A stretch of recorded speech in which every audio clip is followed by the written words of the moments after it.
In today's video, I am going to teach you how to create indicators on Tradingview. Multiple indicators. By the end, you'll know two straightforward ways to work with indicators, adding multiple built-in tools to your chart, and creating your own combined indicator using the Pine script editor. First, make sure you have a chart open in Tradingview. Any symbol will do. This is your canvas, and everything we add or create will appear here so you can see changes in real time. Let's start with the quickest method, adding multiple built-in indicators. Look at the top toolbar and click the indicators icon.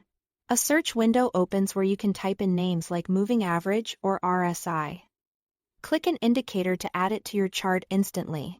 On free accounts, you can typically display about 2 to 3 indicators at a time. Paid plans let you add more simultaneously. To fine-tune each tool, hover over the indicator name on your chart and click the gear icon. This settings panel is where you adjust inputs, such as period lengths, sources, styles, and visibility. As you tweak values, watch how the chart responds so you can align the tool with your trading approach. If things get cluttered, you can temporarily hide an indicator from the same panel without removing it.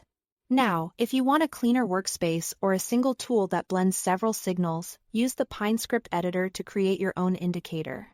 Look to the bottom of the screen and open the Pine editor. Click New and choose Indicator. You'll see a starter template. Paste your code here. This could be something you wrote yourself or a snippet generated for you that combines, for example, a moving average and RSI into one script. Combining them this way can help keep your chart tidy and makes it easier to manage settings from one place. When you are ready, save the script so you can reuse it later, then click Add to Chart. Your custom indicator will appear just like any built-in tool, and you can open its settings via the gear icon to adjust inputs and styles. That's it for today. Thanks for watching.